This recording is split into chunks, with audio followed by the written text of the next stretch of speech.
So next topic 6 is foreign currency future and option. So in this lecture, we gonna understand when buyer and seller, when they enter in a future contract or option contract. So how they're gonna estimate whether they're gonna have a profit or loss. Of course, future contract is the future dates. An option is more about call and put option. So maybe have you studied a call and put option before? Have you studied call and put option? Okay. So you will study call and put option here, and the contract in which buyer and seller are involved. So we're gonna learn various things in this topic, such as future contract. What does it mean, future contract, and how future contract is different from forward contract. So what is the difference between future contract and forward contract? Both for the future contract for future, and forward contract also for future.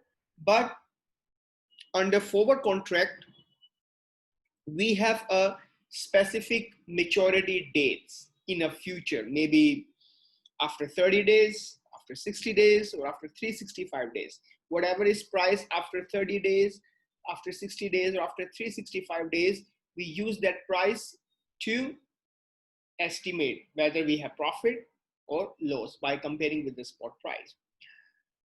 But under future contract is a little bit different. In the future contract, we have future price every day, same like a spot markets. We have a future price available every day, and using this future price every day, we estimate our settlement every day. At the end of the, if we keep holding the position, if we keep holding the long or short position, let's say we already bought it and we still the holder of that financial instruments. So at the end of the day, automatically the balance will appear in our accounts. So balance could be positive accounts, positive balance, or it's a negative. Positive means we having a profit or of our investment, whatever financial instrument we bought it. Negative balance indicate that we are having a loss, but it's an account balance. It doesn't mean that we actually having a loss. At the end of the day, our accounts will show the balance, but it doesn't mean that we already suffered the loss. So when next day market will open, your same account will continue with the market movement, and next day you have a market up and down, you still keep holding the positions, and then at the end of the next day you will also recognize your account have positive or negative balance. That doesn't really happen in the forward contract. So that's first of all we will study what is the future contract and how does it different from the forward contract. We also look at some examples, some calculations, some numbers to find the difference between the position under future contract and position under forward contract. And next thing, we will learn something about the settlement, the daily settlement, how we settle our account balance, how we recognize at the end of the next day what is the balance of the accounts. That thing we will understand through the statements, through the informations, through the prices, and then by using their prices, we will estimate our balance of the day, right? So this is called the settlement. So we will learn how to do settlement. Then I will give you some future quotations. So I will show you how to read the future quotations, which is quite different from the forward. because forward is quite simple. You have time period, 3 months, 1 month, 3 months, 6 months, or 1 year, and using that time we do the trade. But under the future contract or future quotations, you have a multiple columns. So it's exactly look like stock exchange. So um, multiple prices, multiple columns, and I'm going to show you what this column means, what this column means. Then later we will move on to the long and short position in the future contract, right? I think this long and short position you already studied previously when we study about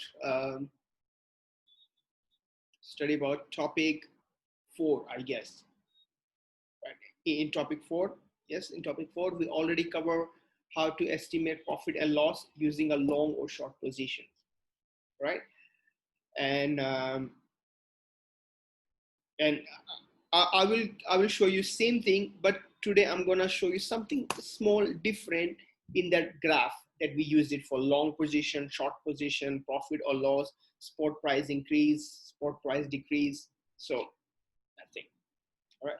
But here, instead of using spot price or the future price, we used another word. We call it the strike price. Strike price is the price on which we take our positions. Maybe we buy or we sell it. That's called the strike price. So you will also learn about that strike price. So that's all about the future contract that you will study.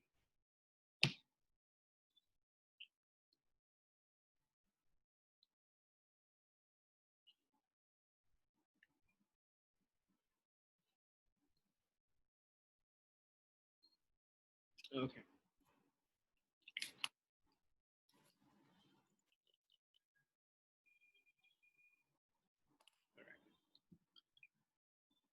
Okay, so this is the all ideas about the future contract. And then we will move on to the option. So I guess option, if we have time in these sessions, we will cover in these sessions, or maybe it will cover on the Friday class. Option, we have call options, put option, right to buy, right to sell. So mainly this call and put option we will understand by using the graph that we use it to find the long and short positions. All right. So let's start with the future contract.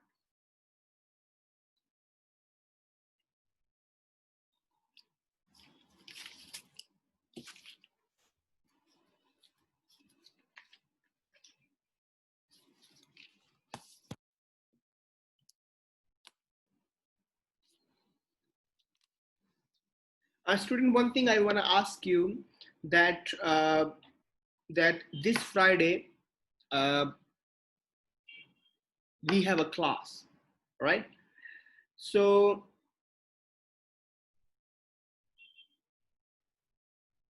okay, anyway, I was planning to not to teach you Friday or to Tuesday, but it's okay. I will teach you Friday. So don't worry. So let's start with the future contract.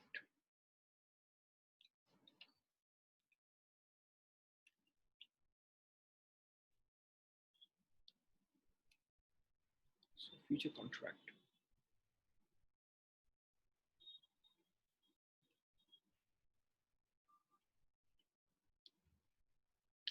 So future contract means enter in a contract to buy and sell in a future at future price, whatever price available. Exactly the meaning of future contract, exactly like as forward contract. All right.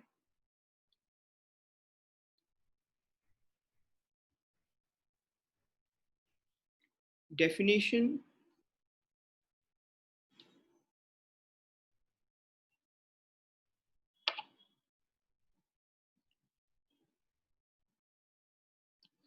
Definition. Exactly like future contract, forward contract, sorry. Forward contract. is exactly like as forward contract. So what is the difference between future contract and the forward contract? I repeat, the meaning of future contract is exactly same that we have to understand. So future contract means we are entering in a contract to buy and sell financial instruments in the future time at the future price. In the future, maybe tomorrow, or maybe 1 month, 2 months, 3 months, and whatever is the price available in the future, we use that price to perform the task. Right? So that's called a future contract. Now, what is the difference? So let's talk about similarities and differences between future and the forward contract.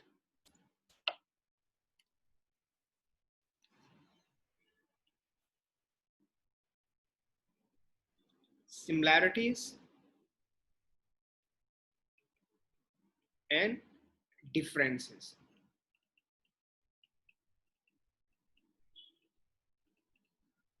Similarities and differences between future and forward. All right, future and forward. So the similarity is same thing. Both represent the future contract. So both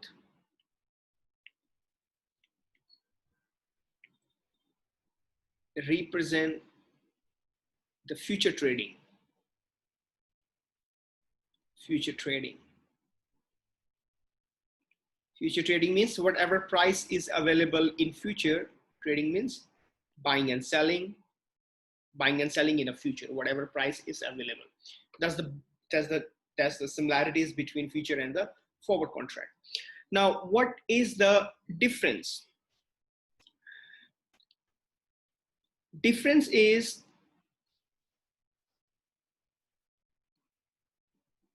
forward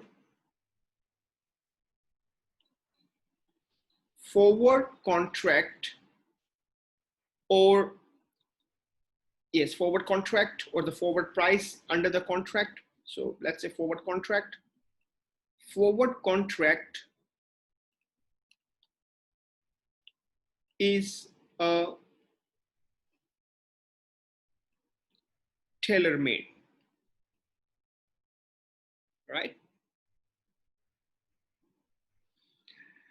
Tailor-made. Future contract, forward contract are tailor-made. So which means the price we are writing in a contract to perform a particular position, buying and sell, that price may be changed. It could be changed by the negotiations between buyer and seller. We can negotiate. So whatever price we have decided, that price is not going to be the final price. It may be changed. The probability, tailor-made means something that can be changed, can be altered, right? Something that can be altered. So the price under the forward contract could be altered, right? Could be changed. So that's why we call it tailor-made forward contract. However, future contract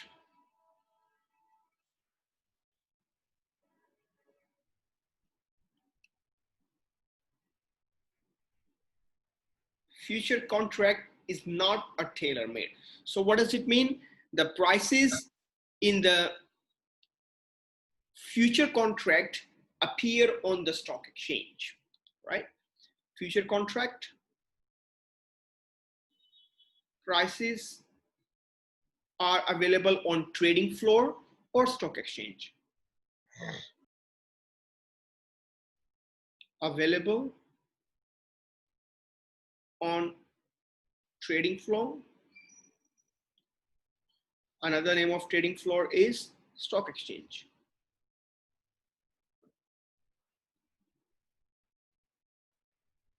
Stock exchange. So what does it mean? Whatever price are available in the stock exchange, we use that price to to do the position, buy and sell, right? To perform the positions, right?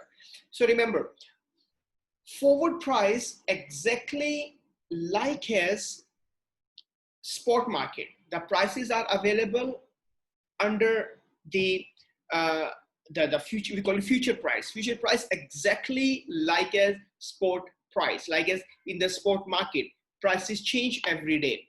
Same thing in the future prices, they also change every day. That's I explain you in the beginning of the section. This thing I'm gonna explain you in the next slide. But whatever price is available using the stock market, we use that price to perform the task. We cannot negotiate. We cannot alter it. We cannot change it. So in simple words, future contract performed under the stock exchange prices. Forward contract, no stock exchange. That's why if there's no stock exchange, there's no any particular standard apply on the forward contract. That's why forward contract are tailor-made. On the other hand, future contract, stock market prices, stock market condition, and standardized apply over the trading. That's why we are not able to make any changes. Right? So that's the difference between forward contract and the future contract. One thing I want to clarify, the tailor-made.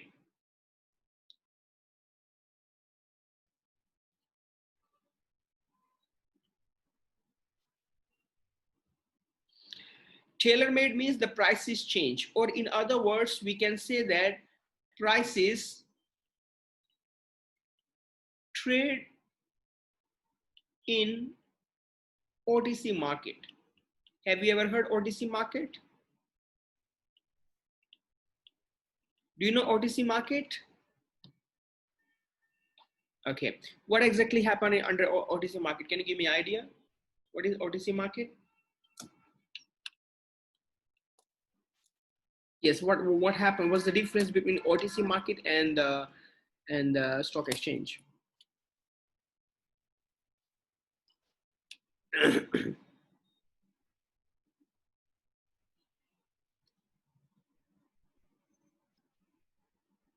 What's the difference between OTC, over the counter, and the stock exchange?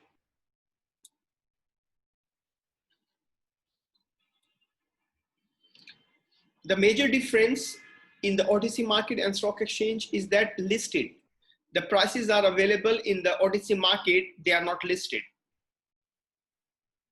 But here are listed. The firms which are listed under stock exchange, that's perform under stock exchange. But there's some kinds of stocks that cannot be listed.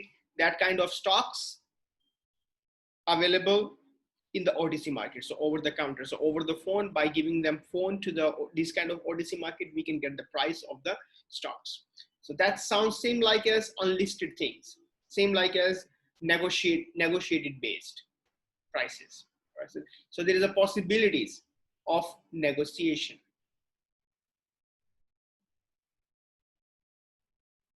There is a possibilities of negotiation under OTC market that may not happen under the future contract. That's the major difference between forward contract and the future contract. So let's move on to the next one.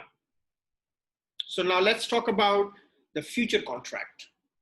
More detailed information about future contract.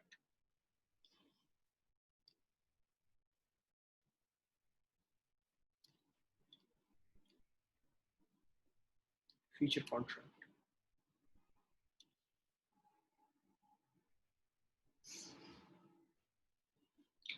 Okay.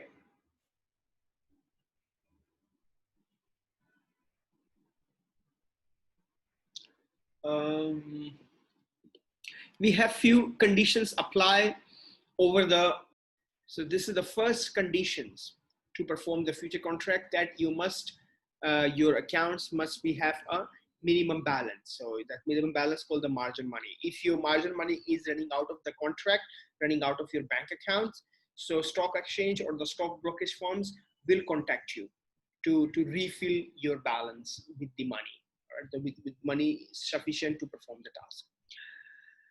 Okay. Remember, as I explained you before,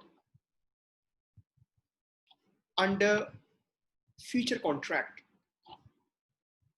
we make settlement on daily basis. So under future contract, we have daily settlement. Daily settlement. Unlike forward contract settlement occur on the maturity dates, because forward contract maturities could be 30 days, 60 days, 90 days, or 365 days. So when the days time come, whatever price available, and then we settle the contract. But under future contract, we will settle on daily basis. All right. For example, you enter in a future contract at $2. You buy $2. If spot price under $2, you lose. Spot price is more than $2, you win, right? So for example, every day there is a stock price, and there is the opening price and the closing price. So for example, closing, this is your future price, all right? And spot price, closing price is $1.5, all right? Even though you haven't sold it, you're still holding your future contract at the $2, but the spot price is 1.5. So what does it mean? Your balance will show negative 0.5. So which means you having a 0.5 loss if you perform a task, but it doesn't mean that you actually having a loss. Your balance shows that. But if you sell right now, then you will actually receive this loss. This is called a daily settlement. At the end of the day, your accounts will show the balance, right? This balance could be positive and that balance could be negative, right? We call it MTM, mark to market. Mark to market means we're gonna settle all the kinds of in and out, buying and selling transactions. So only purpose to this daily settlement is to just compare buying and selling, to match them. That's only the purpose, right? So but under forward contract, we do not have such kinds of settlement, but only future contract we have a settlement. This is called daily settlement or MTM. All right, so we call it MTM. Mark to margin. So MTM. MTM stands for mark to margin. Mark to margin means same thing. It will show you daily profit or loss. Instead, profit and loss on maturity. So sometimes we call it MTM. MTM is the word that we use in the stock markets. So it is a balance of the account, negative balance or positive balance. If your balance is getting negative, maybe stock exchange will ask you for margin money. Okay. So as I said, this daily settlement could be negative, or it could be a positive. It depends. It depends upon the difference between spot and the future price. Right. Next. Okay. Remember, you have to put money in your accounts. That accounts called margin accounts. Margin accounts. So margin account balance margin account balance could be increase or decrease, depends upon your positions. So for example, your position is a short and your position is a long. If your position is short, your margin account balance will increase. Short means sell. If your position is long, your margin account will be decreased. So that's normally movement occur in a margin balance increase. And of course, that margin balance could be refilled through the daily settlement. If you are selling or buying, whatever profit and loss you have, that will affect your margin accounts, right?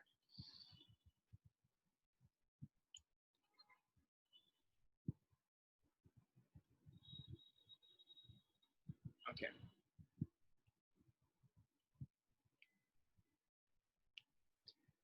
Number 4 is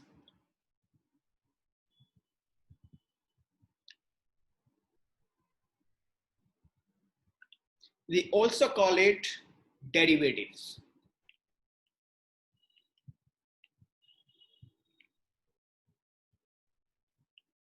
Derivatives. You know derivatives? Have you heard derivatives? Okay. Derivatives, yes. It means derive the value from the underlying asset. So we have two things.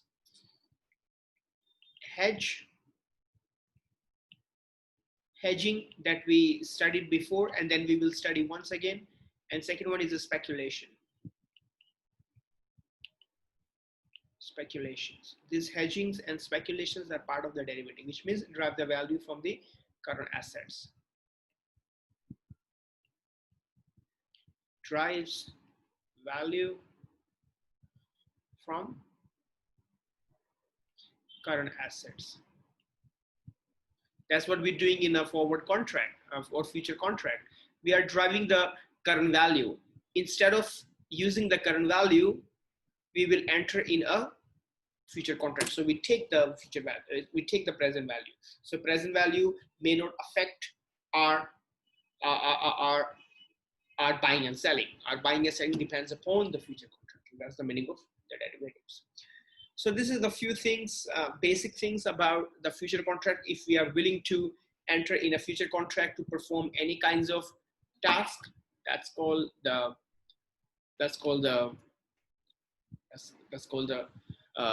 informations, minimum informations. Let's move on to the next.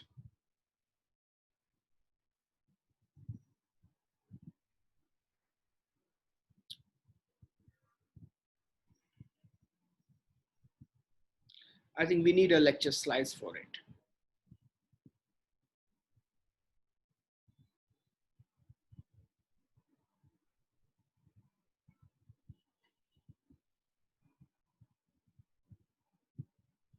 Yes, we need a lecture slide for it.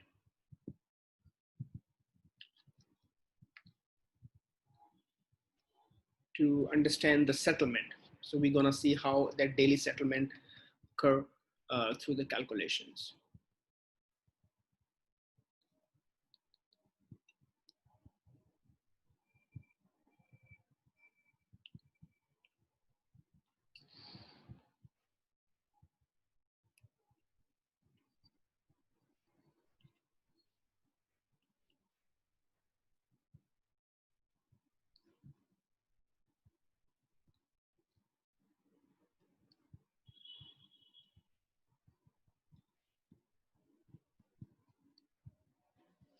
Okay, so here is the informations. So consider a long position in CME. It's a stock exchange where we can trade we can perform the task. Consider a long position in euro-dollar contract, right? Or dollar contract. It is written on the contract that 125 euro are quoted in dollar per euro. The strike price is 1.30. The maturity is 3 months. Strike price means the price is available on the maturity dates. We will use that price to settle the contract. So strike price means the price we use to settle the contract. Price used to settle.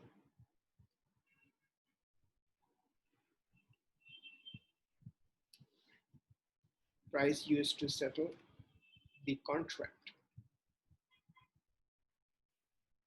That's called the strike price. So the strike price is $1.30. The maturity is 3 months. Right? 3 months. So it sounds like a future contract. If it's future contract, whatever price available, we use it. If it's forward contract, whatever price is available after 3 months, we use it to perform the task. If it's the future contract, then we estimate on daily basis. So I'll show you how to do that. The initiations of the contract, the long post and initial performance bond of 6,500. The maintenance performance bond is 4,000. Just information. So let's move on. Recall that an investor with a long position gain from increase in a price of the underlying assets. If you, again, if you are a buyer, if the current price of current assets goes up, if you are a buyer, you will have a profit, all right? So our investor has agreed to buy 125,000 euro at $1.30 per euro in 3 months, right? In 3 months. With a forward contract.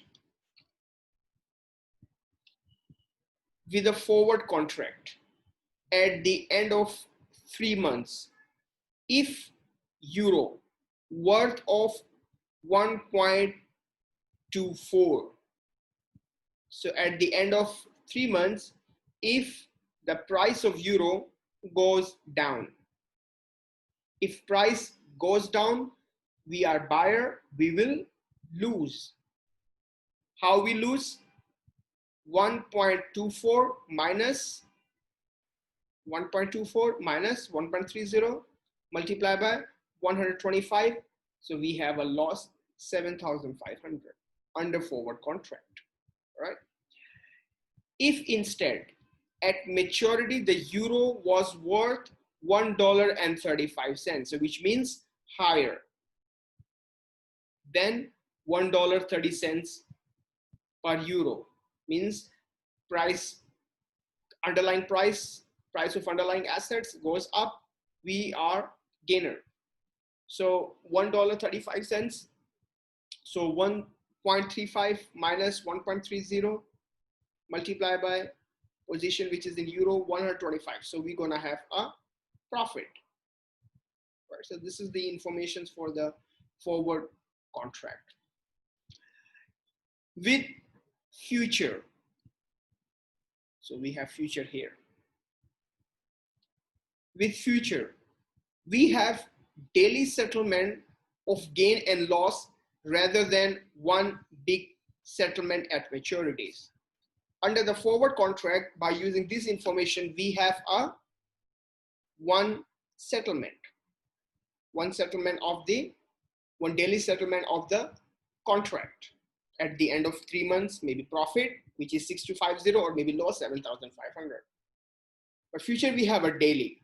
So if price goes down, the long pay shorts. If price goes up, shorts pay long. In simple words, if the price goes down, long pay shorts means lose, all right? Or negative balance. If price goes up, short pay long. So long is win on the daily basis, right? On the daily basis. So daily balance accounts positive or negative, right? It will show the balance.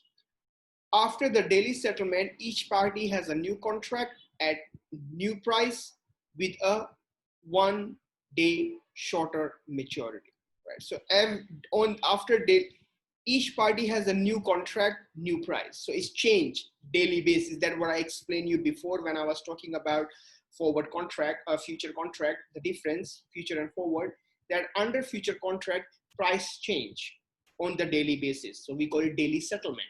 And that means we are entering in a new contract with a different price.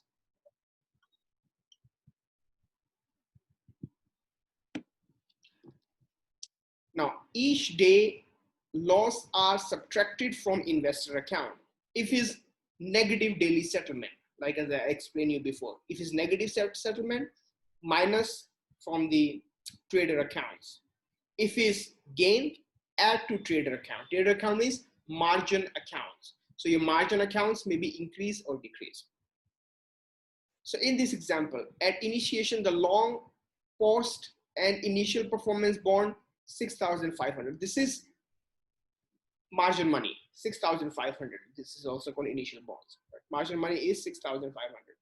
The maintenance level is 4,000. Maintenance level 4,000 means your balance must have 4,000. If your balance go below 4,000, your margin accounts goes below 4,000, broker will call you to submit a margin money to meet the 4,000 requirements. Right? If investor lost more than 2,500, he has to decision to make. He can maintain his long position only by adding more funds. If he fails to do so, his position will be closed out with an offsetting short position. If he's not willing to do that, for example, today is Monday, right? And at the end of the day, we're gonna have a daily settlement, all right? Daily settlement means maybe positive balance or negative balance, depends. But it's just a settlement, it's not a final decision. So if you are involved in a long position, so which means you must have enough margin money. So minimum balance, for example, is $4,000. So if your balance goes below 3,500, right? So means broker will call you to add 500 more, but you ignore. You already bought it. You already involved in a long position. You already bought a long position. Now your balance goes 3,500. So broker will call you to pay 500, but you ignore. You don't take any action. Now what broker gonna do at the end of the day? At the end of the day, broker will sell your long position. Broker has right to do that since you are not submitting that minimum margin in that accounts. That's only happen under the future contract. That do not happen in a daily trading or spot trading. All right, so that's the meaning of this one. It will be closed out with an offsetting of short positions, right? So remember that. So now here is informations. So how we estimate the daily settlement. So we have some prices and some stuff. So settlement is $1.31. Gain 1250. All right. Why? Because the rate was, remember the contract rate was $1.30. Remember the settlement was 1.31. All right. If price goes up, we will be winner. If price goes down, we will be loser. So gain is 1250. How we got 1250? As I mentioned, we enter in a contract for 1.30, right? Now price goes up, so we are a gainer, so like this. So my account balance becomes 7750. Why? Because my margin money was 6,000. If you look at the previous slide, 6,500 plus 1250 is 7750. Right? So that's same thing. 6,550 plus 1250.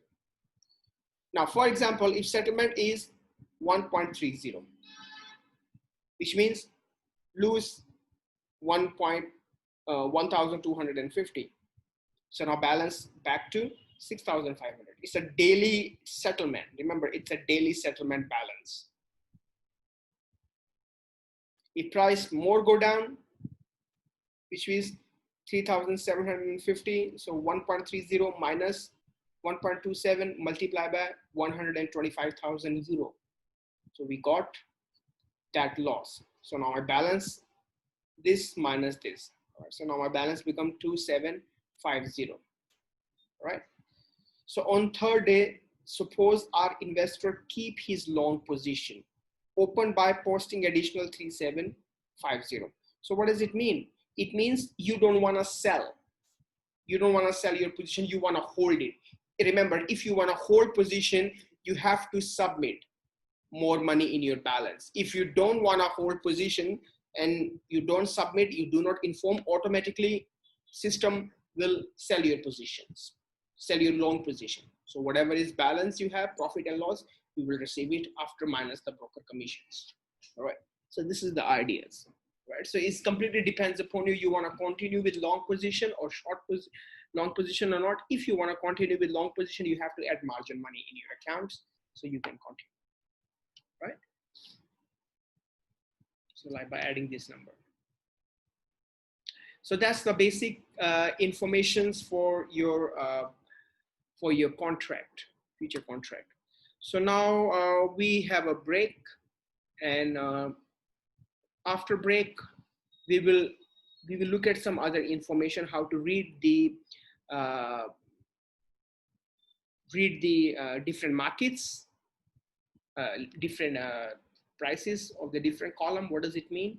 Maybe we need these columns when we perform long or short position in the questions in future. All right. So anybody has any question?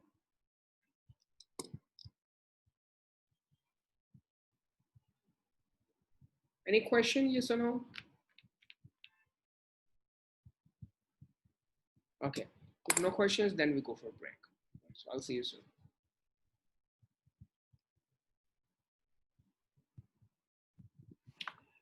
So these are the markets. So different stock exchanges we have in relation of currency future contract. So currency future contract has been trading since 1972. So there are some different stock exchanges, like a Chicago Mercantile Exchange. Like as in the previous slides, we saw the price of CME. Here, the price of CME, so the Chicago Mercantile Exchange. And we have some others like SPBOT and Mid-American, Tokyo's, London, and so on. These are the future exchange. So that represent the price. I guess in Vietnam, there is no any future trading. Vietnam mostly spot trading markets is in Vietnam. So there's no any future trading markets. Let's move on to next. So this is just the informations by looking at the screen to understand, like as here, this is the expiry of the contract, is when it's going to be expire, in the June or in the March.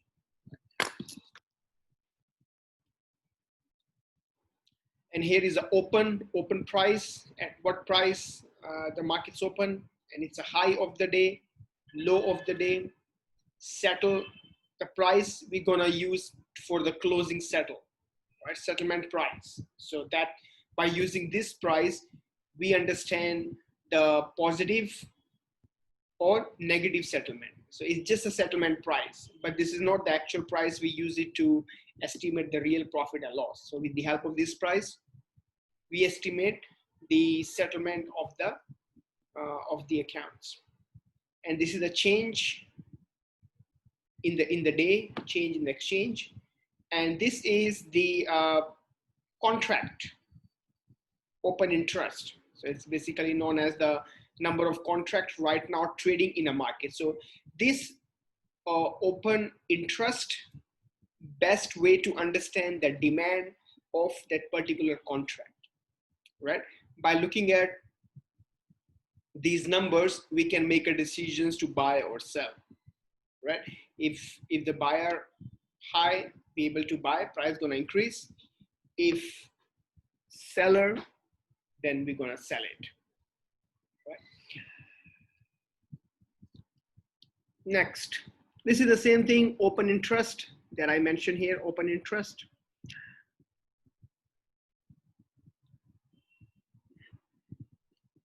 So here is a settlement date. So for example, the holder of the long position is committing himself to pay 1.4777 per euro for 125,000. So it will gonna be that much position. As there are 172 such contract outstanding, this represents notional principal over 31.8. Another way to understand is that this open interest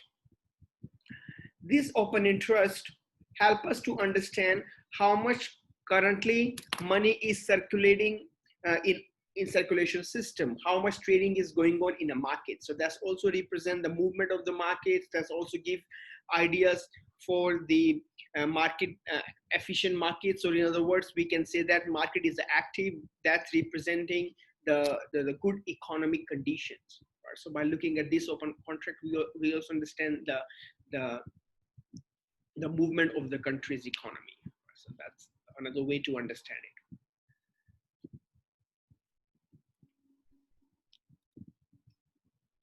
Now here is the some kinds of contract rates.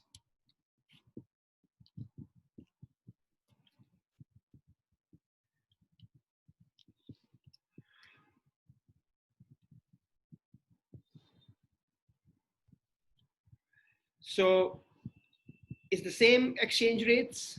We're gonna use it for interest rate parities, buy from one and sell from another one, right? That's interest rate parities, which means no matter you round trip or you borrow and land in the same country, you're not gonna have any kinds of profit. So this is the different exchange rates we have. So we're gonna use this exchange rate to find the settlement of the currency. From March to June 2008, we should expect lower interest rates in dollar denominated accounts. That's why trader sold US to decrease in June. If we find a higher rates in euro denominated accounts, we may have found arbitrage.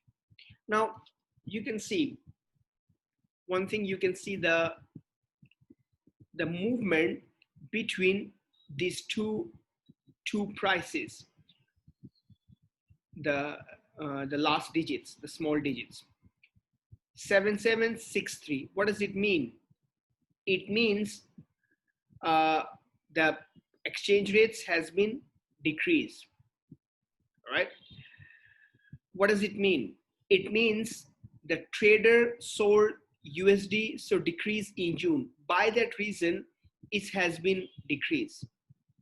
So as what we learned in the previous interest rate parity things, exchange rates increase, decrease represent interest rate increase, decrease of that countries.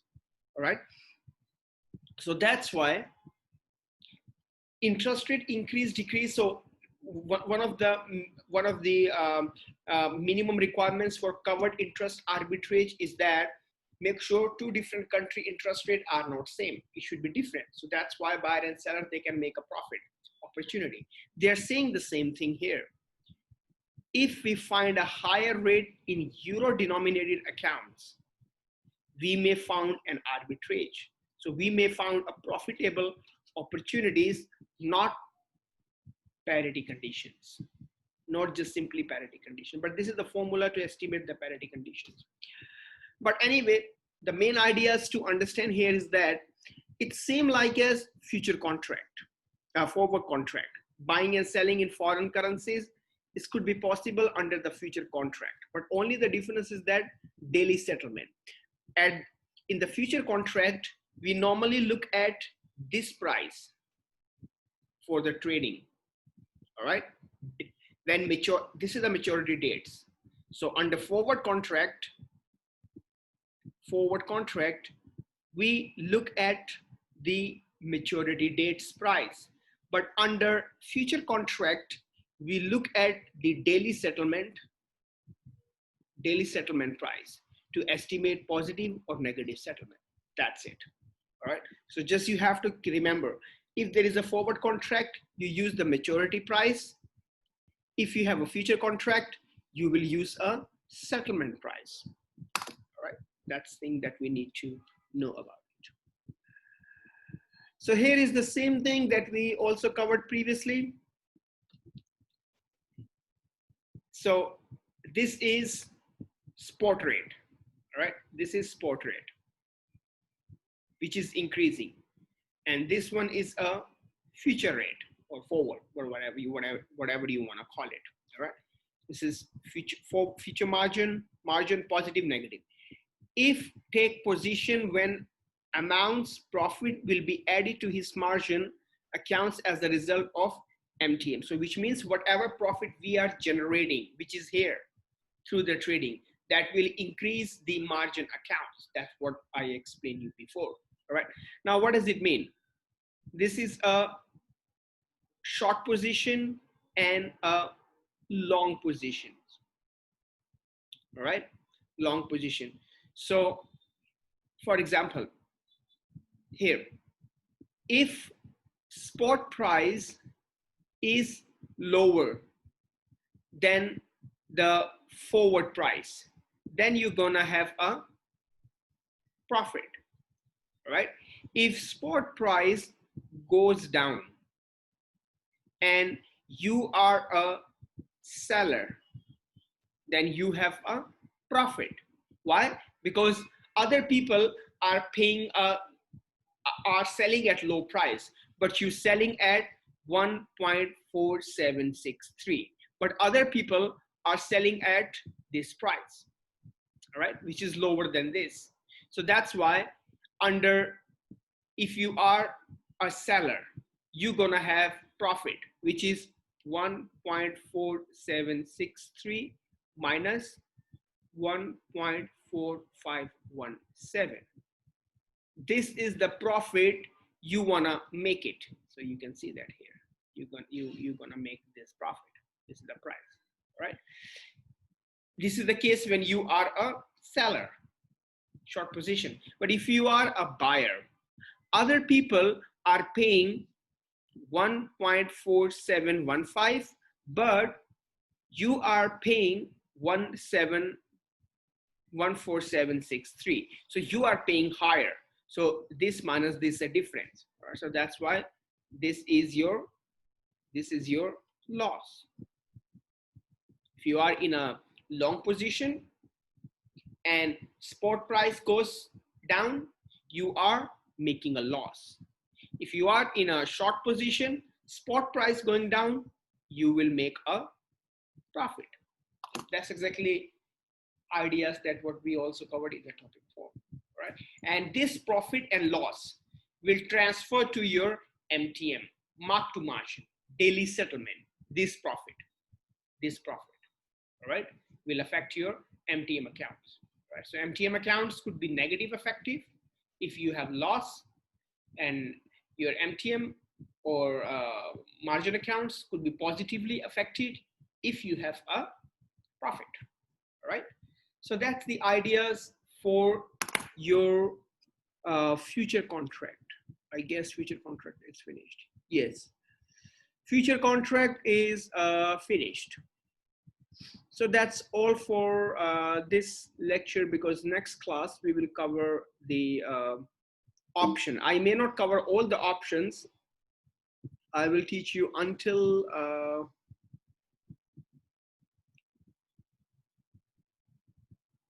until, yes. So until here, we will not cover European option pricing relationship. We will cover only American, not European. So until slide number 38, we will study about the option. We also butterfly and some other options, things we have in this topic.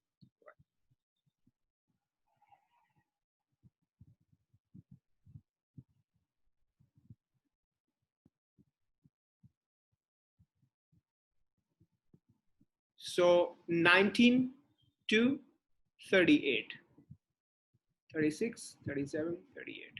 Until here, we will cover on the Friday class. All right. So anybody has any question?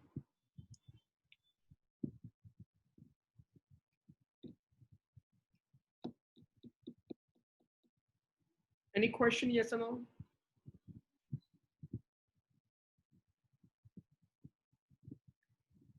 No questions. So if no questions, then we stop here. So I'll see you on this Friday morning, right, 8:30. Okay, thank you. Yeah.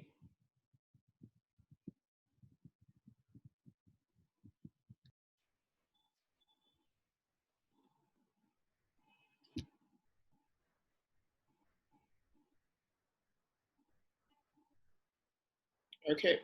So under option contract, it's a contract for an option. Option means you can either buy or sell, right? So you have a contract. You have options to buy and sell. You could be a buyer or you could be a seller. So an option gives a holder the rights to buy or rights to sell, but not obligations. Not obligation, right? But not obligation means you can do whatever you like. You don't have to react as per the opposite person. That could be buyer or that could be seller. So for example, I'm a buyer. I have a right to buy, but not obligations, right? Obligation means it's not necessary for me to buy, right? If I want to buy, I buy. If I don't want to buy, I don't want to buy. Same thing happened with the seller. If I am a seller, I have a right to sell, not obligations, right? So obligation means I don't have to wait for someone else to tell me it's time to sell, right? That's the meaning of, it's very general meaning of option contract, right? So option gives the holder the right, but not the obligations to buy or sell a given quantity of assets, given quantity of financial instruments, whatever, shares or anything, in a future at price agreed upon today. Same like as future contract and a forward contract. Whatever price we agree today, we use that price to exercise the option, to perform the option. This is called strike price. Whatever price we decided, that's price called strike price. Strike price. Sometimes we call it exercise price. So I repeat, strike price or exercise price is the price on which, like as forward price. Exactly, forward price means strike price, right? Or exercise price. At the price you're gonna perform your action. That's called strike price. So every time, if you wanna calculate profit and loss, you compare your strike price with spot price. If you are a buyer and spot price goes up, if spot price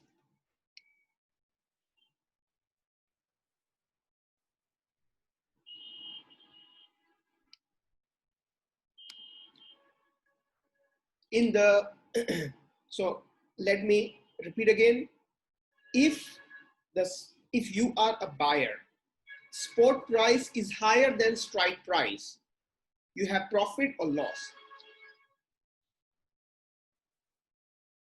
Profits. Profit, right?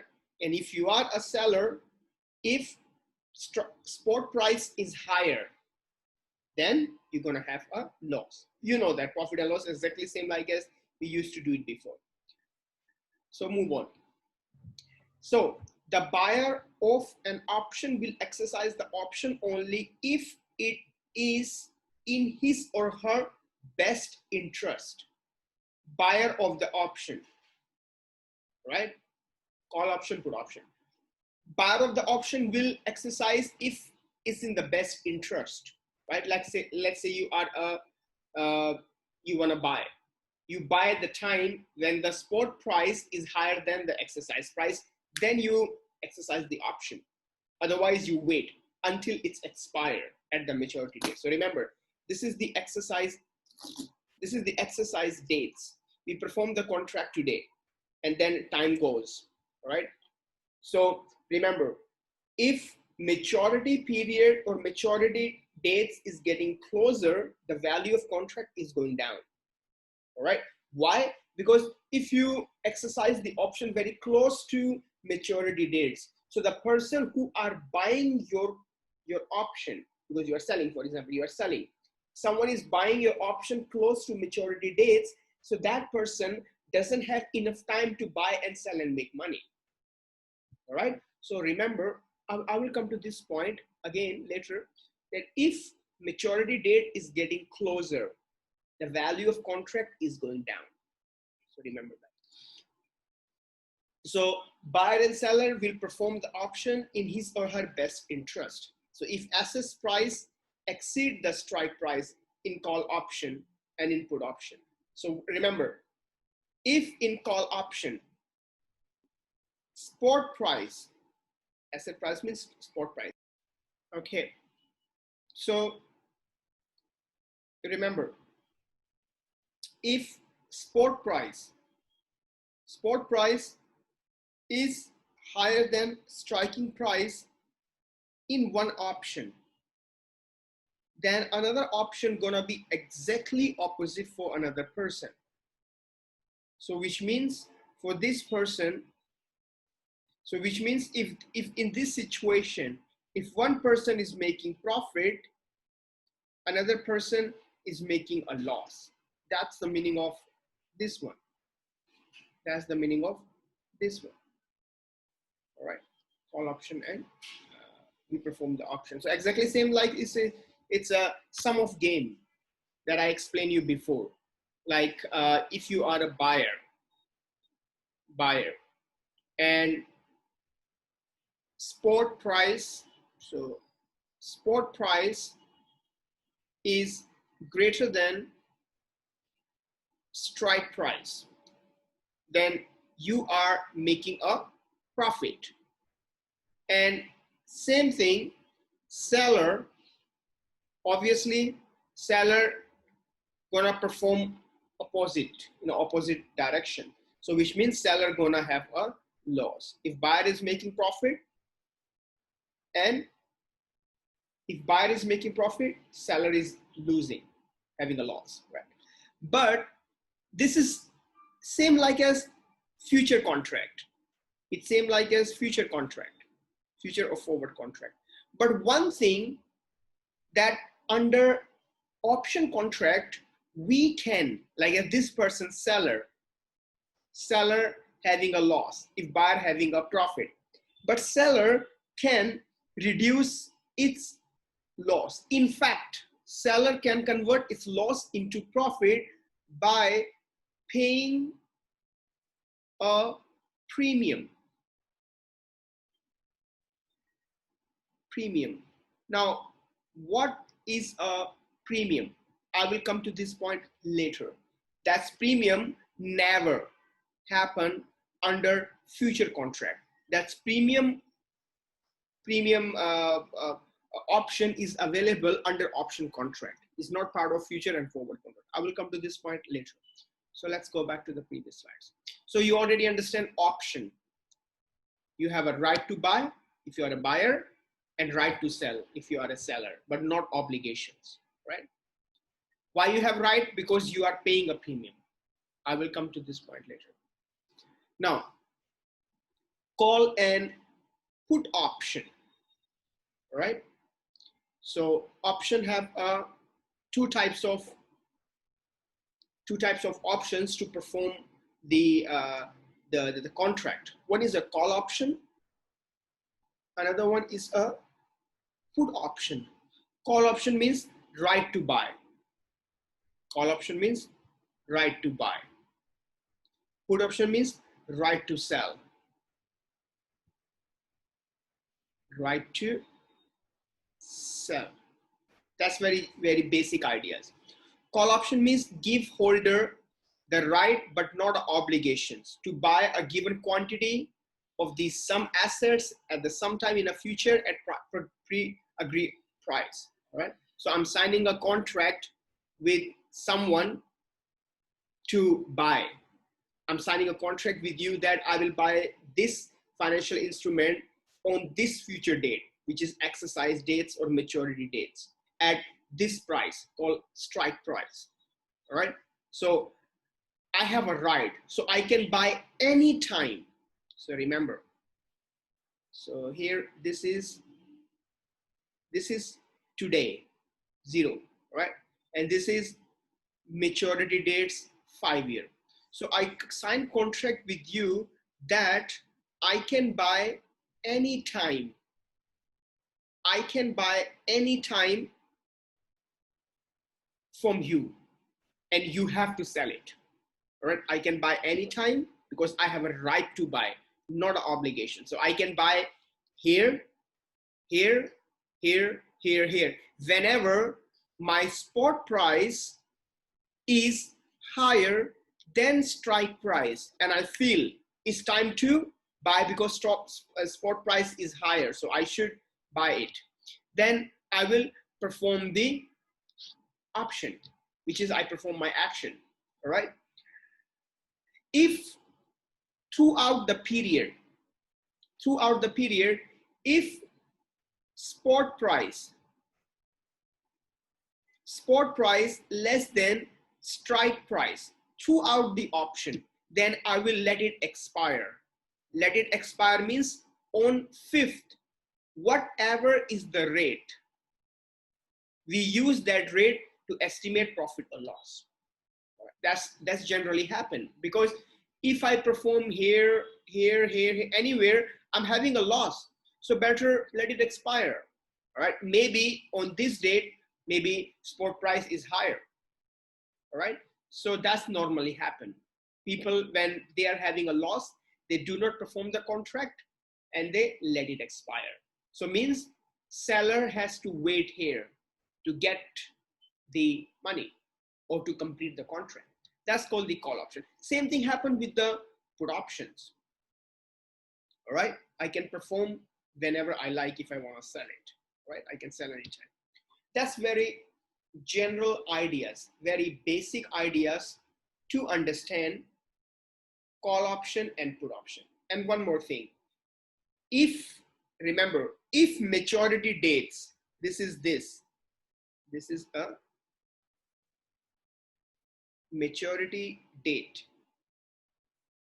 So remember, if maturity date is getting closer, if let's say you perform here or here or here or here, so your time is going, all right? If maturity date is getting closer, the value of contract, right? Option contract value is also going down, right? Why? As I explained you before, why value is going down. So let's say I perform the contract here, all right? So which means if I perform the contract here, opposite party has a less time, which is just this period, which is only one period left to sell this contract to someone else, if you have a right to sell. So if you right to sell, you sell in the fourth year, and the maturity is a 5 years. So the person who is buying this contract has just 1 year to buy and sell and make money again. So that person has a less time, right? This person has a less time to perform the contract to make money, right? So under call and put option, time value is very important. Time value, it's very important. Time really matters. That's time will increase or decrease the value of your investment, right? Value of your financial instruments. Right, so remember. Okay, now I want to explain you another thing that's maybe a little bit confusing, but I try to explain you in by giving you some examples. So I hope you will get it faster. So you already understand call and put option. So we have call option and put option. All right. So now remember, you can buy a call option. You can buy a call option. You can sell a call option. All right. Buy call and you can sell call. Same thing here. You can buy a put, and you can sell a put. All right. Now, buy a call. If you wanna buy a call, that means you are buying a call option. So which means you are paying a premium. You are paying a premium. Now, what does it mean paying a premium? Paying a premium means you are paying extra money to buy a right. All right. Premium is basically extra money, extra charges, extra than the value of the option. Let's say, for example, contract value is option. The price is 1.50. Let me write down here. So, for example, you're going to perform a contract 1.50. You are buying, so means you have to pay. But besides this money, you are paying a premium, which is 20 cents. So now you are paying 1.70. The value is 1.50, but you are paying 1.70. So you are paying $0.20 extra. So this is called a premium. All right. So if you buy call, so means you are buying a right. You are buying a right by paying a premium, by paying extra money. So what does it mean? It means you are buying a right, you already paying extra money, so you can perform the contract whenever you like. Why? Because by paying this premium, you already bought a right.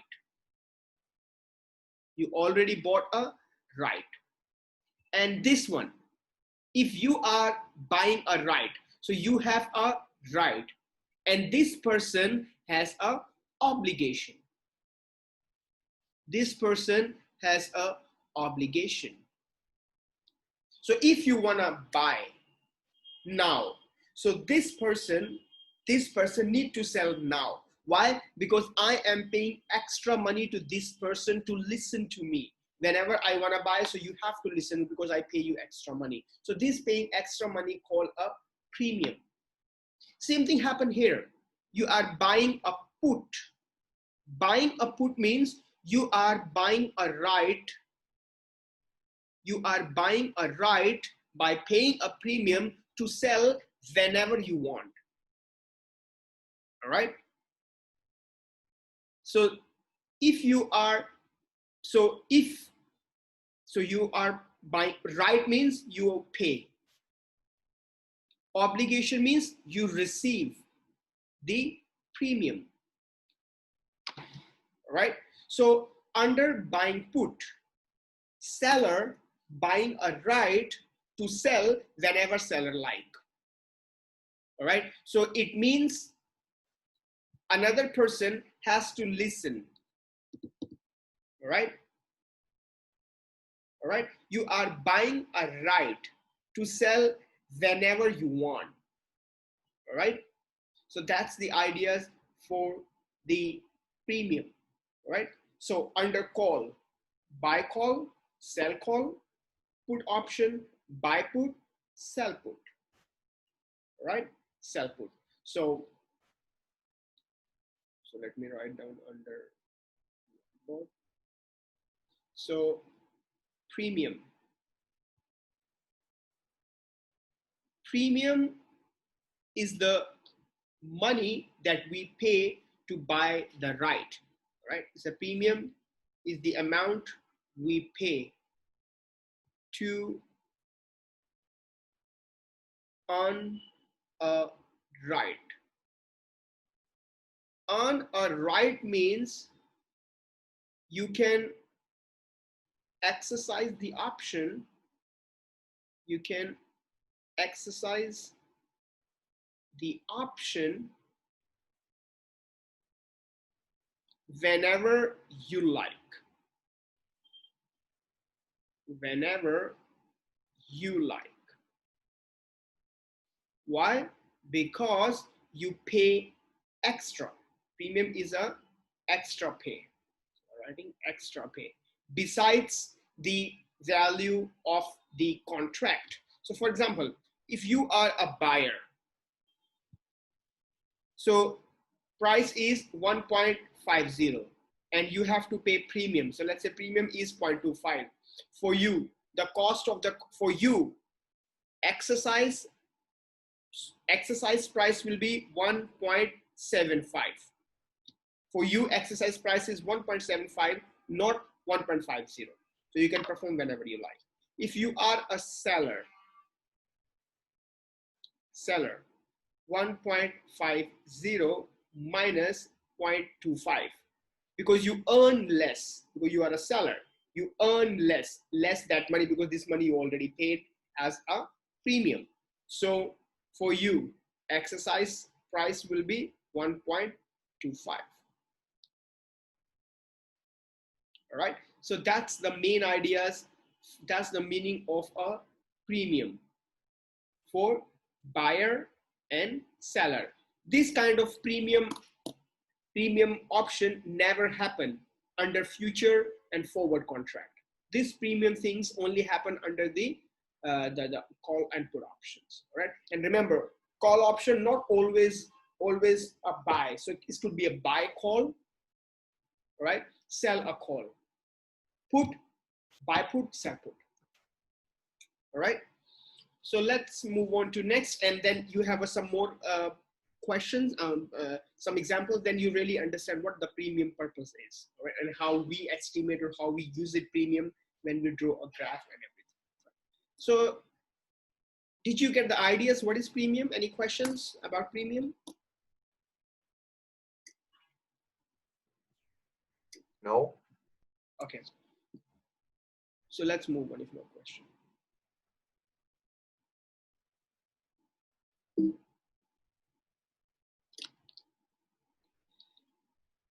So next, there are two types, same like as European term, American terms, there are two types of option, American option and European option. We will study only American option, we will not study European options.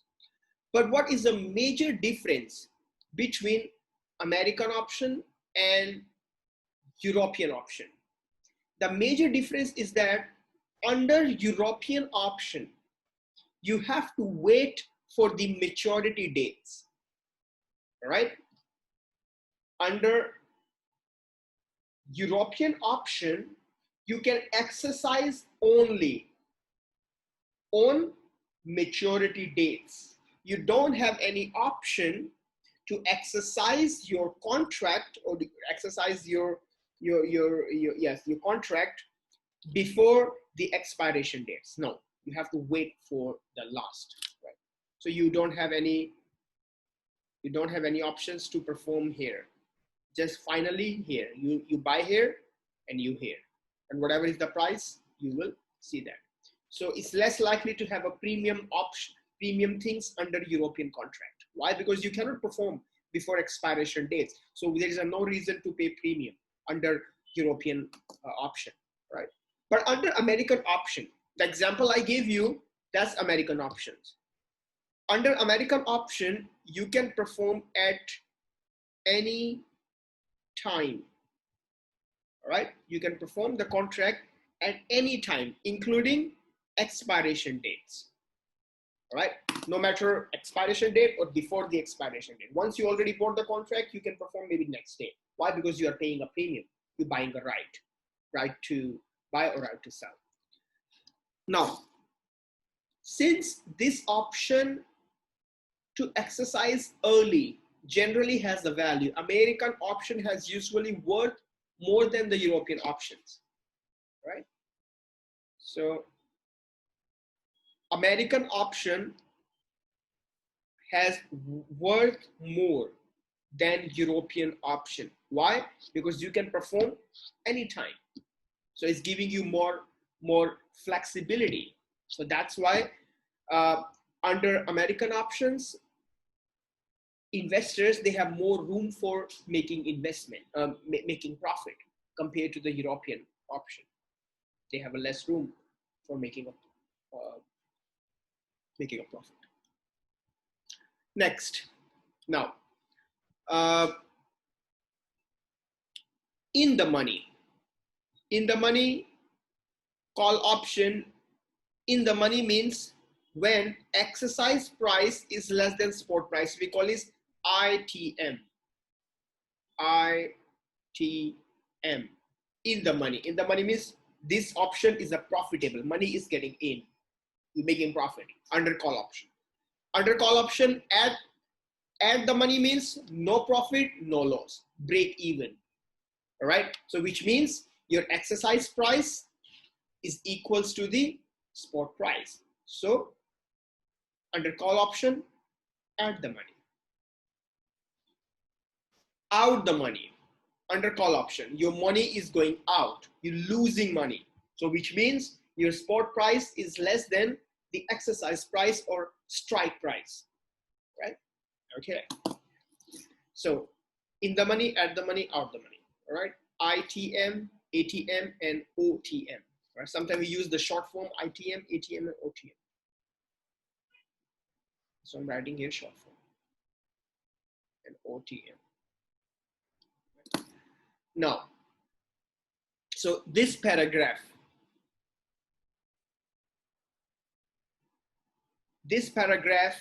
is about the premium that I already explained you before, but we read it again. The buyer of option contract, of course, pay for this privilege. So you are paying for buying a privilege, for preferences, right? Because you're paying, so you have a more preferences upfront. Upfront means whenever you want, you can perform. In future contract, it doesn't happen because they are obligated to fulfill their side of the agreement. So under future contract, there is no any way of paying a premium or buying a privilege, right? Consequently, in the future, the buyer doesn't gain an advantage over the seller and should not have to pay an upfront price for the future contract itself. So the interesting thing I like about option contract is that in option contract, one parties can have an advantage over other parties. Both parties will not be treated equally, right? One party has an advantage over another party. Why? Because this party is paying extra money. That's called premium. So this party has the advantage. Another party don't have advantage, right? If another party wants advantage, maybe another party has to pay premium, right? But under future contract, we don't have that such kinds of options, right? It's quite a fix under future contract. So no any advantage. Both buyer and seller have equal advantage, equal rights.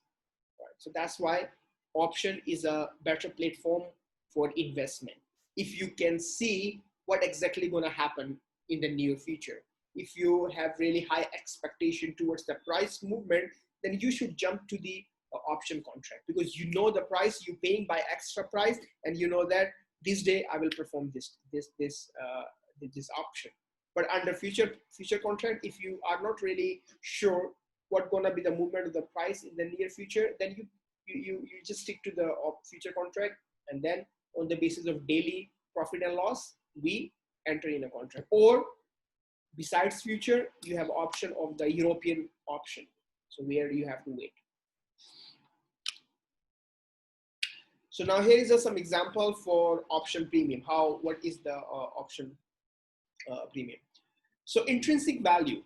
What does it mean, intrinsic value? Intrinsic value means profit. You make it, right? So intrinsic value means the difference between exercise and strike. Exercise or strike. So the difference between exercise, we call it sometimes exercise price, or we also call it strike price. Exercise price and spot price, we call it market price. So it means maybe profit or loss. So let's assume profit to make it clear, right? So net profit or loss, right?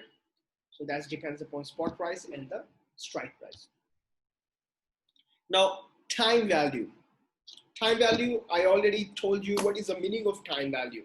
Time value represent the time to finish expire the contract. If contract expiration date is getting closer, then the value of contract is going down. So we have a look here. An option value depends upon the length of the time remaining to exercise the option. How much time is left to expire the contract? The time value of the option decrease as its expiration dates approaches. So as expiration dates is getting closer,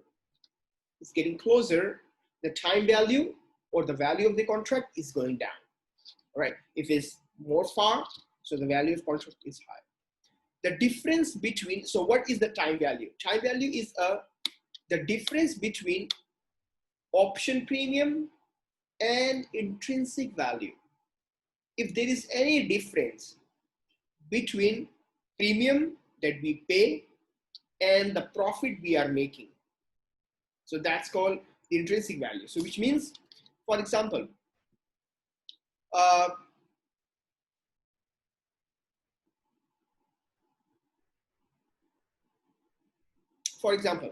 you're making a profit is $1.20. That's your merely profit. All right. So in this $1.20, if you in this one we have three things added. One is the intrinsic value. One is a option premium, and the time value. This is the combination of these three. Not literally add. By using these three different numbers, we can estimate this profit. So that's why if you look at the bottom, option premium is equals to profit or loss. Let's assume profit plus speculative time. So which means the difference between, so this speculative time is intrinsic value minus option premium, right? Intrinsic value minus option premium is called speculative value, right? So option become more profitable before expiration dates. If expiration dates is getting closer, the contract will be treated as a less profitable. Before expiration, it has a more profitable expiration dates. No any options to trade more, so contract finish. Higher volatility. Volatility means movement up and down, fluctuations, right? High volatility give rise to the higher time value. If higher the volatility, higher the time value. Why volatility? Because this price and this price has a difference, right? If the prices has a more gap, people will trade more faster. people will trade faster, they have more time to perform the contract. So as a result, time value will be increased. All right. So higher volatility give rise to the higher time value. In general, time value increase as uncertainty of option value at expiry date increase. So obviously, if you do not know what will be the price of what will be the price on exercise dates, if you are not sure about it, your contract has a more value. All right, your contract has a more value because it's going to be surprised you. We don't know the surprise is going to be profit or loss. All right, but you can't see the future price on expiration dates. So you may perform before or you wait to make a profit. So in both cases, if you wait to make profit, so it means you are expecting to have a profit. That's contract is valuable for you, right? If you know that price will be on this day, so better I perform now. As fast you perform the contract, the more money you earn it. So that's the reason, if expiry date's price is uncertain, the time value of the contract will increase. So more opportunity to make money. Right, so make sure you get the idea. Is it okay? Is it clear? Yes.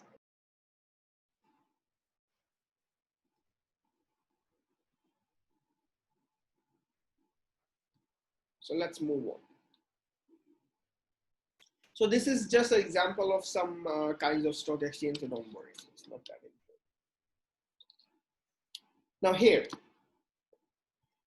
is just a very another quick way to understand a kind of relation under the two different options. At expiry, an American option is worth the same as European option with the same characteristics. If both have the same characteristics, on expiration dates, both contracts have the same value, right? What is the same characteristics? Same characteristics means if the price on expiration dates is not uncertain, if it's certain, the value of the contract on expiry dates of American option and European option will be same. So if call is in the money, it worth ST minus E. So we write ST minus E. ST means spot and E means exercise. ST minus E means this price is higher. So that's why we are writing at first. So this is the way to writing the equation. Whatever things we are writing first. So means that obviously higher than the second items. So what does it mean? ST minus E.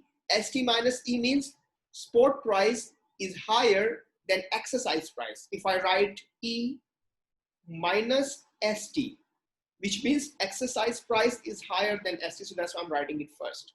So the higher value we always write first, like as in mathematics. Sometimes we also do that in algebra, right? So that's the meaning of this. So ST minus E means in the money under call option or out the money under put options, right?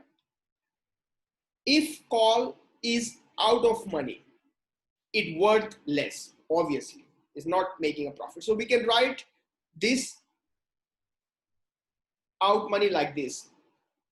Call under American, AT is American terms, ET is a European terms. So on the expiration dates, American terms will be equals to the European term. So maximum profit will be 0. All right, which means your intrinsic value is 0. So that's why ST minus E means its intrinsic value is 0. And you also paying a premium. As a result, you are out the money. So That's the meaning of it's worthless. So, but we can write by following this equation. This is the way of writing out the money because we're paying the premium and so on. Right? So that's the ideas to understand in a form of equations by comparing American options with the European options, right?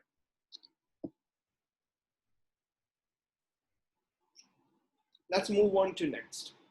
An expiry. So if it's a put option, same thing that I mentioned before here. Under put option, if exercise price is more than strike price, then you're having a profit under put option. And this is that's what put in the money, profit. And out the money loss is worthless. Same thing, maximum E minus S0, so which means intrinsic value is 0. And again, seller is paying a premium. We are talking about right, all right? We are not talking about obligations. We are talking about buy a put options, all right? We are not talking about sell a put options. Buy a put option, so which means you are paying a premium, so you have a more options to perform the task. But on the expiration dates under American and European options, so the value could be a 0 because E minus S if it's equals to 0, right? And then you are paying a premium, option premium. So as a result, out the money. You know that. Call option, spot price, profit. Put option, strike price, more than spot is profit. So you know that. It's not a new thing. So let's move on to next.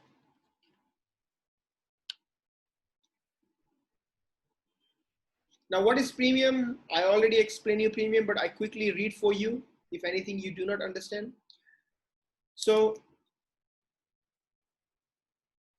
when you buy a call option, you are buying a right to buy a stock at strike price. So means you are buying a right, right?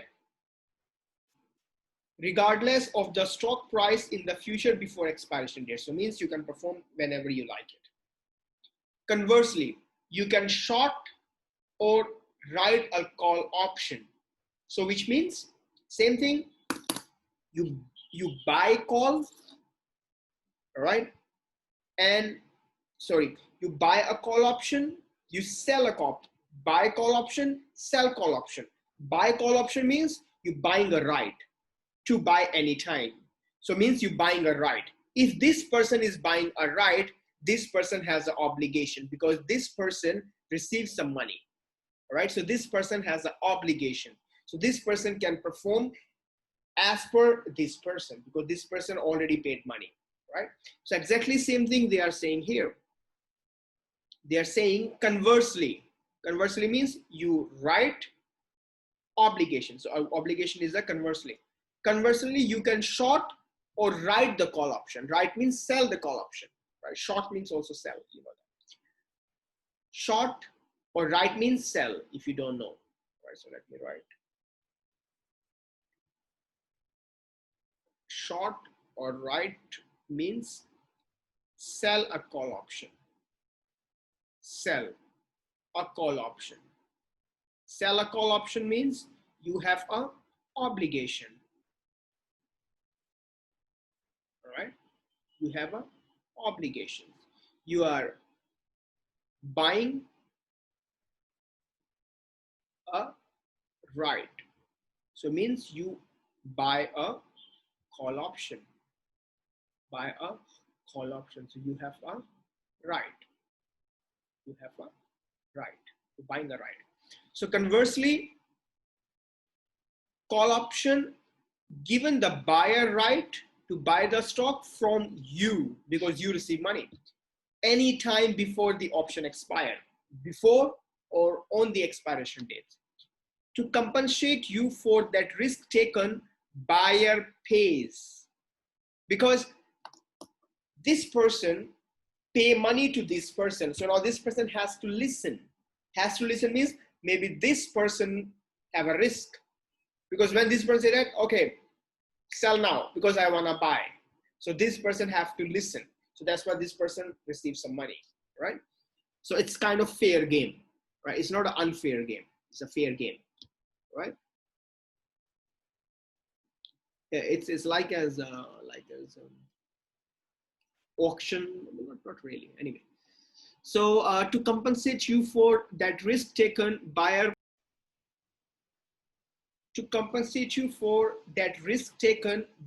pay you premium, also known as price of call. All right, so premium could be we also call it price of call. So price of call or price of put. If you are buying a put option, price of put. Buying a call option, price of call. So the seller, price of call, the seller of the call is said to have shortened the call options, right? And keep the premium, all right? So which means short the call option. So I am a buyer, so you have to short the call option. You have to sell it because I pay you premium. That's the meaning of this. Short a call option and keep the premium. Premium means the price. Whether or not buyer exercise option or not. So you always keep the price. That price already give it to you. That money belongs to you. Doesn't matter I perform or I do not perform. I'm just buying a right to perform any time before the expiration date. If I don't perform expiration date, it's okay. You still keep the price, right? In every situation, that money, that premium money belongs to you. So you have an obligation. You have to wait for me to perform any time. So the premium is a cash fee paid to seller by buyer on the day the option is sold. So when I'm selling my option at that day, I have to decide whether I want to pay premium, I want to buy a right, I want to buy privilege or not.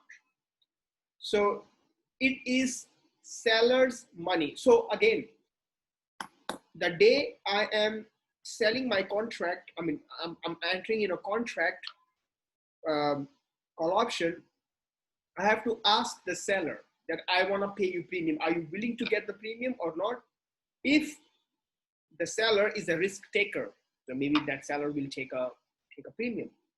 If it's not, that may not. But it's not the always case that you always pay and that person always takes. It depends upon that person, risk taker or risk averse. Right? So it depends. It is the seller money to keep, regardless whether option is exercised or not. As I said, it doesn't matter. Buyer will exercise the option or buyer will not exercise the option. In both situation, seller keep the money. Right? Seller keep the price, keep the premium. That's the ideas with the premium. Now here is a question. So it's just a very quick questions to understand what is the premium. That's not really tricky things, very simple things. Like as a share rise to $60 and the option exercise on January. Buy shares at 50. Sell call option for 4. What is 4? 4 is a premium, right? So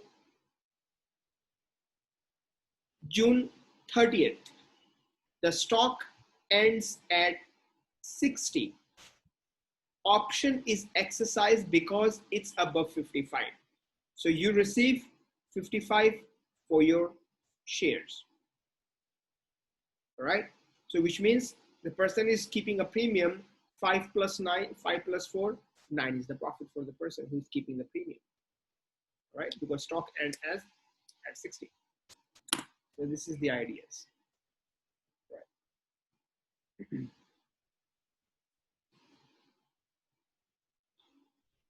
Same thing here. Just continue. You already understand what is the meaning of premium. It's not that important. Got the ideas.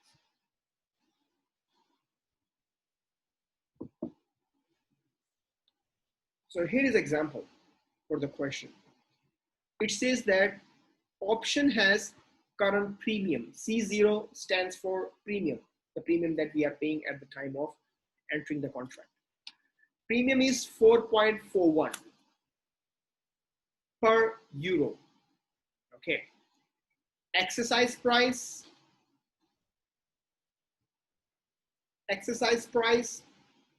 is 122. All right, exercise price 122 on September 18. Suppose that at expiration, the spot rate, at the expiration, the spot rate is 1.26 or 126.25. So now what will happen in this case? Are you having a profit or loss?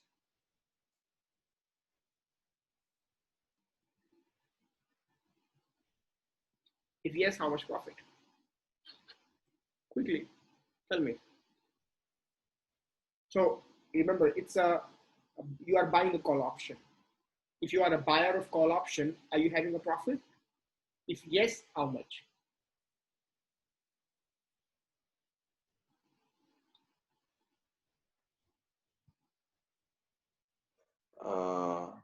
I think there's a loss. There is a loss. Yes.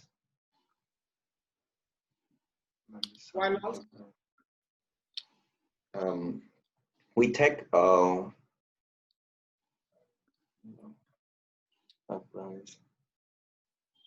we take 122 plus 4.41 cents minus 126.25 cents. 2 plus 4.41. So which means 126.41. So what's this? This is the exercise price, the price you are waiting to exercise. Now, what is the price? What is the spot price? Spot price is 126.25.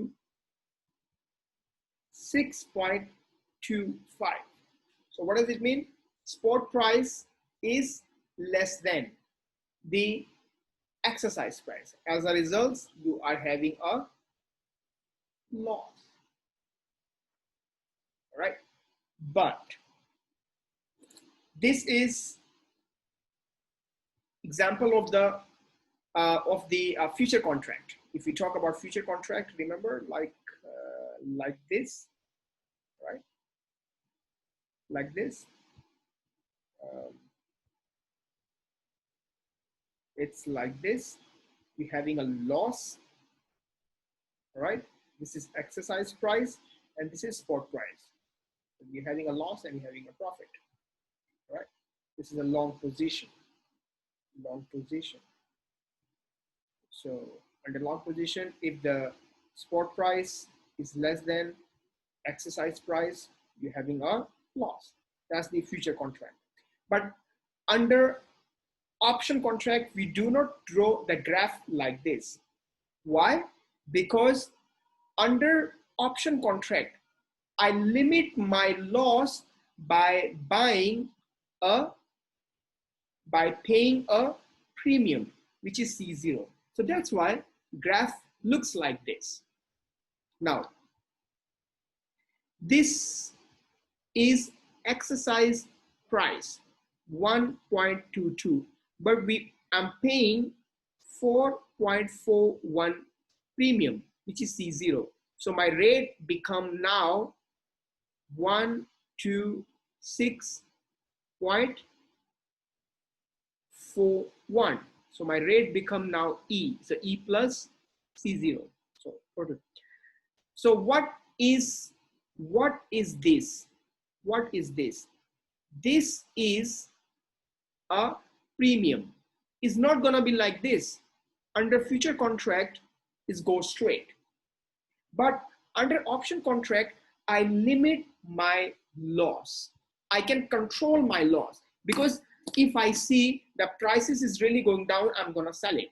I don't have to wait for the expiration date. But under future contract, you have to wait. You don't have any option to limit the loss. No option to limit limit the loss, all right? But under option contract, I limit the loss by buying a option. So as a result, I can perform whenever I like it, all right? If spot price goes up, I will have a profit.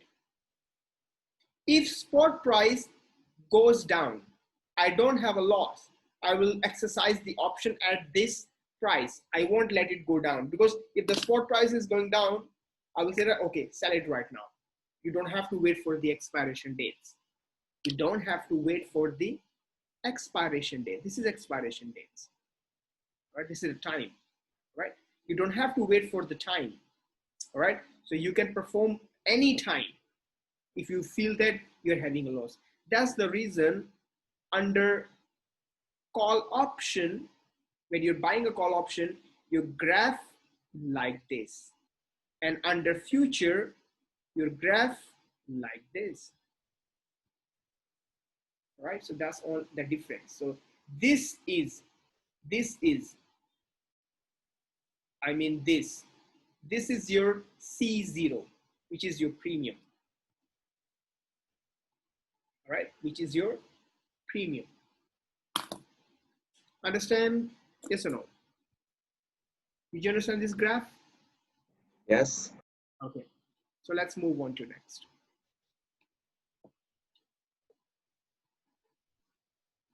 Now, here, seller of call option. Seller of call option means now seller has a obligation. So seller has obligation means seller is making money, because buyer is paying premium, seller is making premium. So you can see C0 is here in the profit zone, right? Under the profit zone. So this is your C0, right? From here to here, C0. So that's why the price become 122 plus 4.41. All right? So that's the idea. If the spot price going up, the buyer of the call option will have a loss. Right? No, wait. If the spot price goes up, yes, spot price goes up, seller of the call option will have a loss. All right? Seller of call option will have a loss. Why? Because the buyer of call option will exercise the contract as spot price is going up. So what the buyer of caller option wants, he or she wants spot price goes up. Spot price goes up. The buyer of call option want. So when spot price is going up, buyer of the call option will exercise the contract. So that person will make a profit. So that's why the seller of call option has an obligation. So seller of call option will lose money. That's the reason this curve is going down. All right? Did you understand that? Okay. Repeat again. Yes. No, repeat. Repeat. Okay, everybody's okay? So can we move on? Actually, this one is clear. This one is very clear. But mostly students, they confuse when they calculate the seller of call option. Seller of call option means obligations. When they calculate this obligation stuff, they confused. How they gonna make this graph? How they gonna understand or represent this graph? Anybody understand? Anybody has any questions or move on?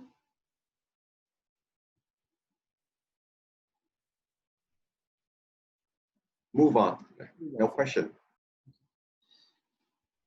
Let's move on to next. Now, we are the buyer of put option, which means we are paying a premium to buy a right, to have a right to sell whenever you like. So what does it mean? If you are paying a premium, so we have to minus premium from the exercise price, right? Like an opposite of buying a call option. You have to plus the exercise price. This is your additional cost. So you're paying buying price and you're paying premium, so your additional cost. But under selling, you sell, you make money, but you pay premium. So as a result, your money will be reduced. So we minus premium from the price, from the exercise price, right? So look at here. So I repeat, you are a owner. So which means you are buying a right. So exercise price is 122. So now what are you gonna do? 122 minus 4.41. So what does it mean? If you are a buyer of put option and spot price goes down, spot price goes down, you will make a profit. You will make a profit. If spot price goes up, spot price increase in this direction, then your loss, you will limit your loss by paying a premium. So you will not wait to keep increasing the price, and when it's increasing, you will exercise it. So that's why this paying premium, which is here, you are paying premium, so that will limit your loss. All right, your maximum profit will be 117.59. It cannot go more. Why? Because this is expiration dates. Remember, it's a time period. It's a time period. This is your expiration dates. This is your time. Right? This is your time. Expiration dates is 0.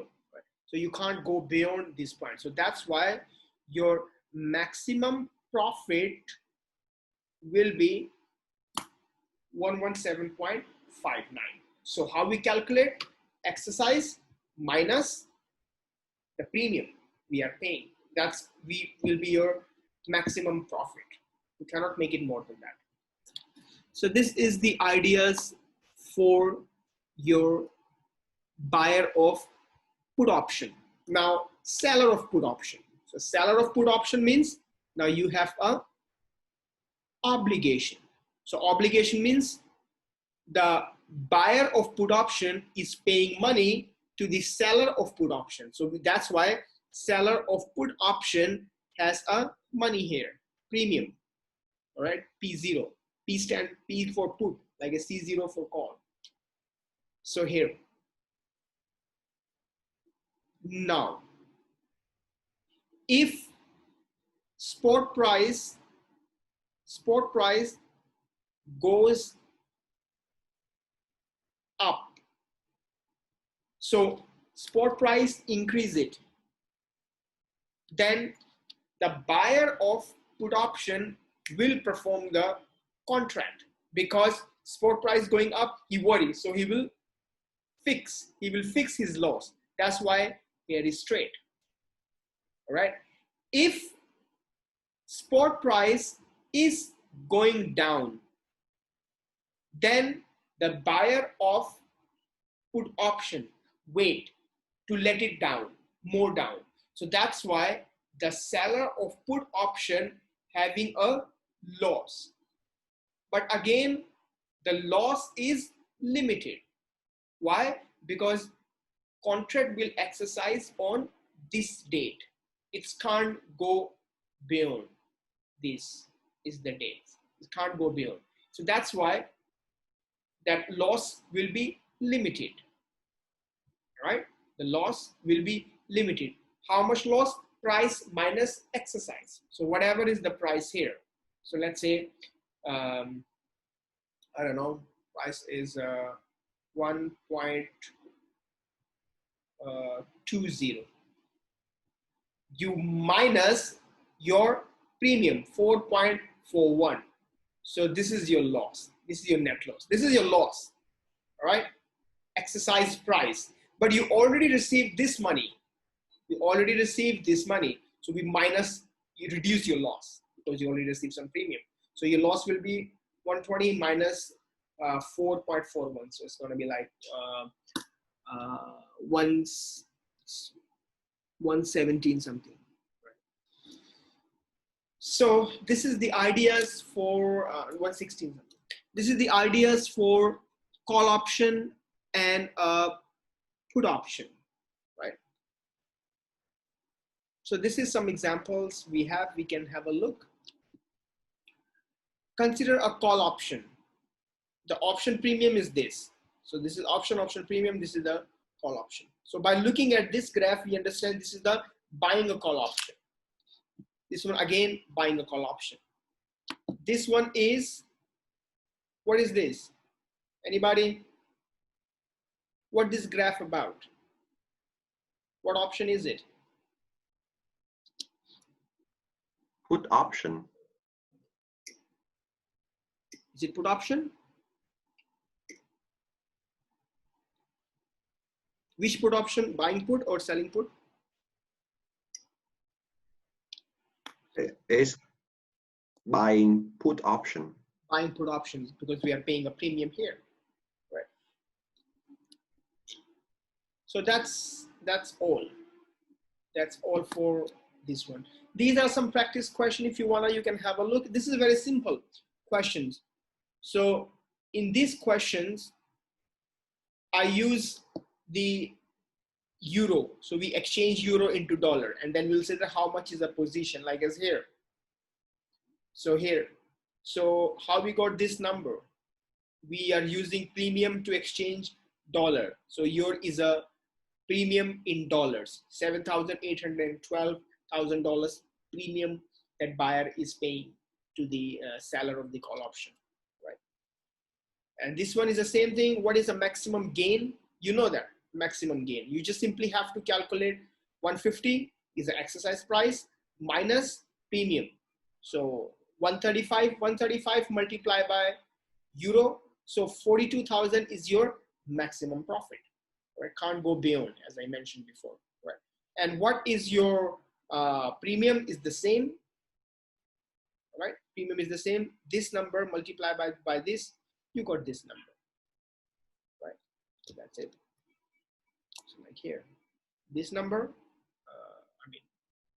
euro multiplied by premium rate. So you got net premium.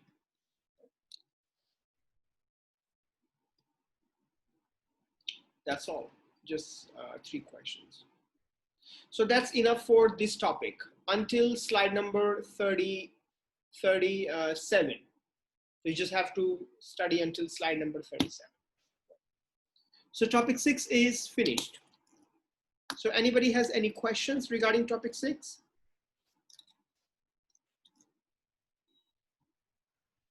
Teacher, so in the exam, do we have to draw a graph like this?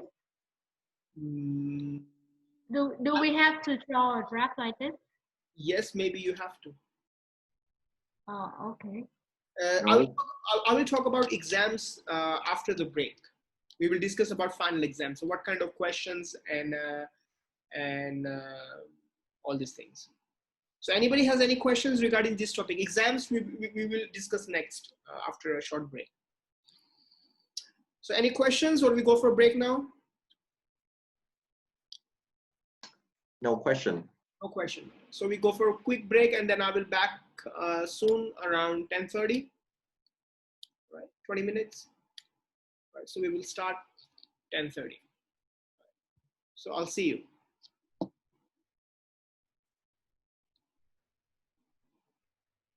Yes, I will upload this topic on YouTube. I will upload, I'm waiting to finish this topic and the previous topic that we also covered about future. So I will combine it together and I will upload it today or tomorrow. I'm recording this session. So I'll see you.